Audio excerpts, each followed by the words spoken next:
Hello，大家好。那国内不是刚刚放开吗？然后我很多在国内的亲友这周都阳了，所以呢，我想跟大家分享一下我新冠康复以后持续了，现在是6个月，现在还在持续的后遗症经历。期间呢，我经历了很多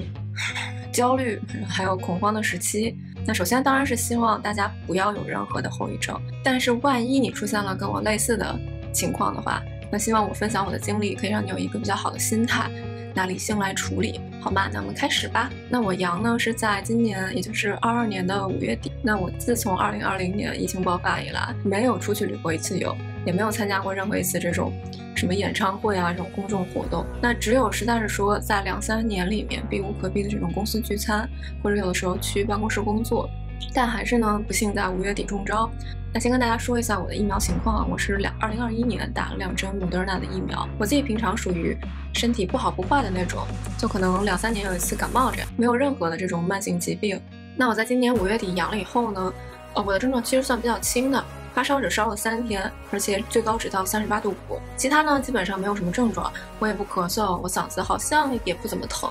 那只是说非常的疲惫，然后浑身酸疼那种，但是还能睡着。那第4天的时候，我基本上就虽然还是比较虚弱，但基本上就属于可以工作的状态了。那当时呢，我觉得我很快就能够恢复正常的生活，但是没想到差不多1个月吧，差不多3个星期之后，晚上睡觉的时候，有的时候会觉得喉咙有点痒，但是当时没有当回事儿，因为当时只要大声的咳嗽几声就好了。但是呢，情况越来越严重，2周后，我的症状就发展成了每天晚上睡前至少要咳半个小时。那当时呢，我不发烧，我也没有胸闷气短，我也不胸痛，咳出来也是清痰，就是晚上睡觉前一直要咳，已经严重影响到我的生活作息了。但是美国要看专科医生呢，又贵又难约医生，所以我最后是在 Amazon Care 上面找了一个医生。那医生首先他是这个手机远程视频诊断，他基本上就是会问你，哎呀，有没有发烧呀，胸闷气短呀，有没有胸痛呀，出来痰什么颜色呀，咳的时候有没有声音，还有什么来着？还有发作规律，是早啊晚啊，还是比如说饭后或者是运动时候。那最后呢，医生结合我今年搬来美西以后有那个皮肤过敏起湿疹的情况，他觉得是过敏，而且还是急性的支气管痉挛。他基本上都给我开了一堆过敏药，像什么开一家那种 Allegra 那个 Fluticasone 吧，我不知道那个应该怎么念哦。他还给我开了沙丁胺醇，但是呢，我试了几天那个过敏药没有任何的作用，我情况还是一如既往的糟糕，甚至越来越糟糕。那个沙丁胺醇倒有用，但是我上网查了一下，那个只能及时缓解你的急性发作，它没有办法治疗你的症状。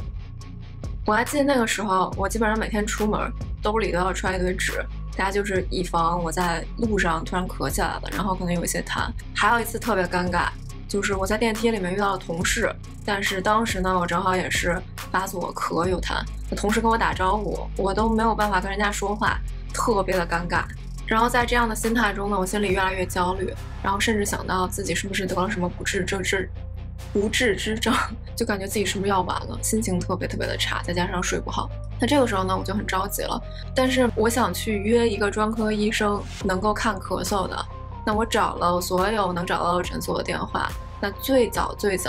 不限制任何资质，凡是一个能够正常行医的医生都要3个月以后。那我没有办法，只能就用回了 Amazon Care。我想说死马当活马医吧，至少希望下一个医生能得用。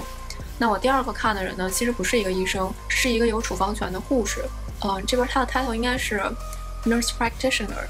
那他听完我的症状，然后又听到过敏药没用，他觉得我是哮喘，那他给我开了这个 Flovent。那这个本身呢是一个激素，那它是通过呼吸道吸入的，它可以治疗一些肺部的炎症。那我用这个3天，我就感觉到症状稍微有点变轻了，2个星期以后症状就完全消失了。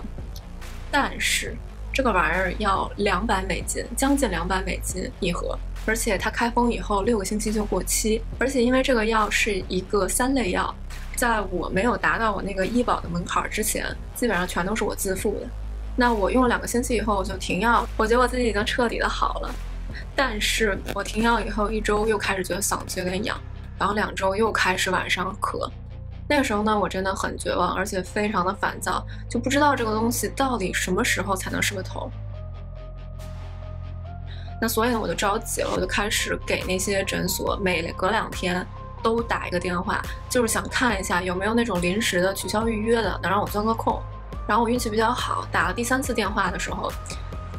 第2天下午突然多出来一个空位，我就去见了一下医生。那这个医生呢，给我做了一堆检查，排除了很多的因素，比如说是因为过敏，然后还给我拍了那个 X 光片，拍了胸片。那经过一系列的